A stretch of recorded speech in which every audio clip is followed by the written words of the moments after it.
Hello everyone, my name is Ms. Ghazala Ansari. My topic for today that I'll be presenting is Introduction to Philosophy and Philosophy of Education.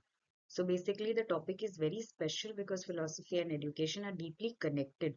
One provides the education, the foundation of ideas, and the other applies those ideas to nurture human development. Philosophy is often called the mother of all sciences, while education is its most practical child. Let's explore how the two work together to shape our understanding of life, learning, and growth.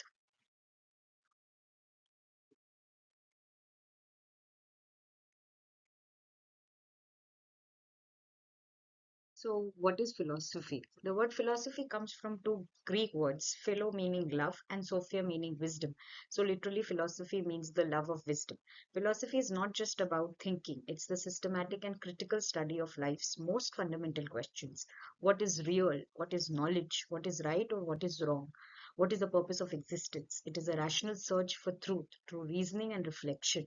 Philosophers question everything, beliefs, traditions, and even their own ideas to arrive at clarity and understanding.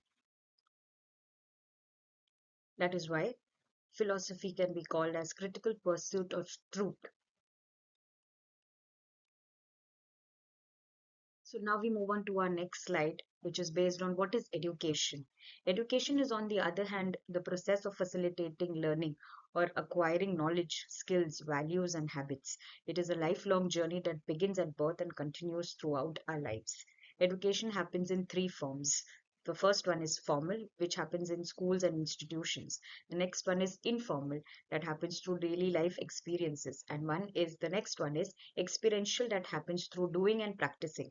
As UNESCO beautifully defines it, education is a lifelong process of socialization and personal development.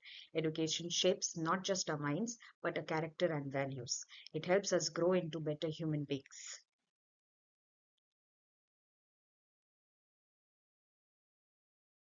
Now we come on to different definitions of education. Let's look at how great thinkers defined education.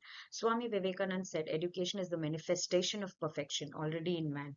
He believed that every individual has divine potential within them. Education simply helps them to bring it out. Rishi Aurobindo shared a similar idea. Education is helping the growing soul to draw out what is already in itself.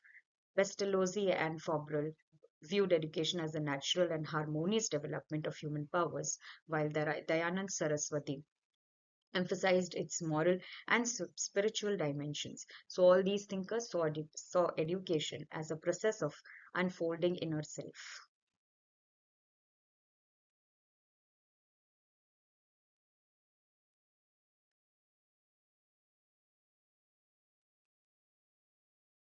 The next is philosophical perspectives. Now let's move on to different perspectives of philosophy in education. Many philosophers gave their views on what education truly means. Socrates believed that education brings out ideas latent in mind of every man. He used questioning, the Socratic method, to awaken knowledge within the learner. Plato saw education as the development of the body and soul towards perfection and virtue. Aristotle described it as creating a sound mind in a sound body, leading to happiness through truth and beauty. Rousseau. Rousseau emphasized learning through experience and believed that nature itself is the best teacher. John Dewey in modern times advocated learning by doing.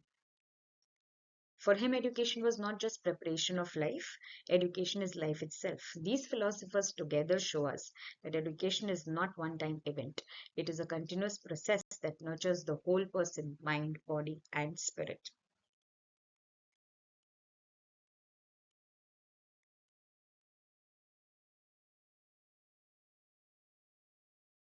Now we come on to our next slide, which talks about education as a process. How is education talking about that it is a continuous process? Education is essentially a process of development. It's the interaction between the teacher and the learner. As John Adams described it as a bipolar process, one pole is the teacher, the educator, and the other one is the student or the educate. The modern concept of education also adds as a third element the social setting, meaning that the environment and culture in which learning takes place. So education becomes a three-way relationship in which there is a teacher, learner, and a society.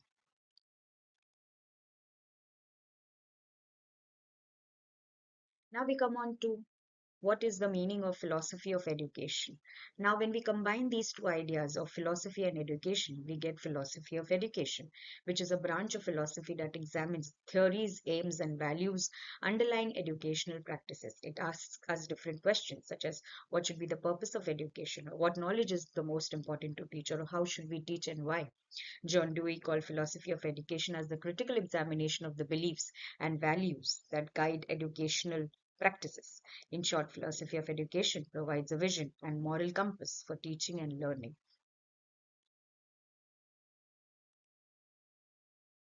Why do we actually need philosophy in education? We need philosophy in education for four main different reasons. That it provides a foundation for values. It defines what education should aim for, like through justice or equality.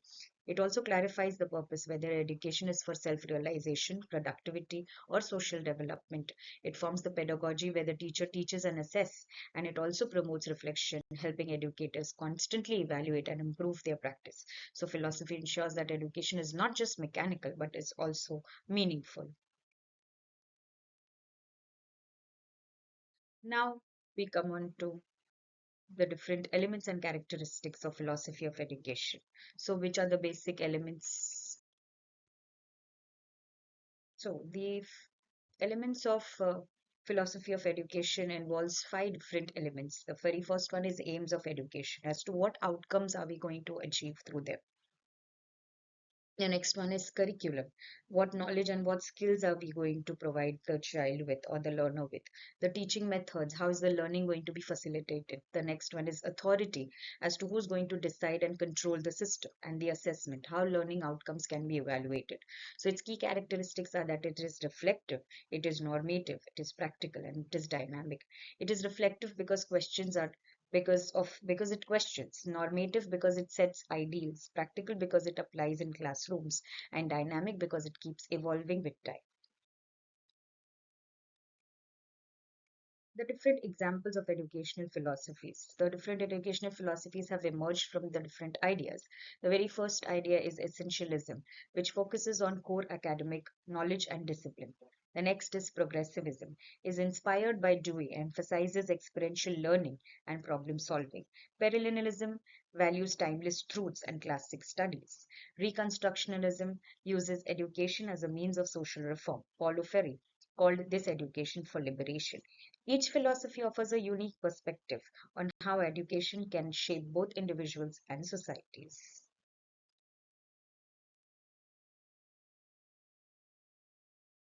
So, now if we talk about the different examples of educational philosophies given by different philosophers. The very first one is essentialism, which focuses on core academic knowledge and discipline.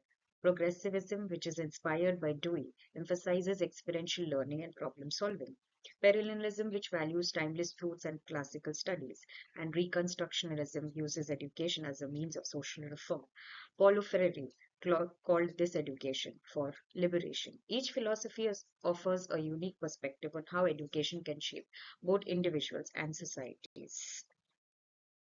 So if we talk philosophies, if we talk an example about philosophy in the progressive classroom, in a progressive classroom, students might be working on a project about local water pollution, doing research, fieldwork, and presenting their solutions.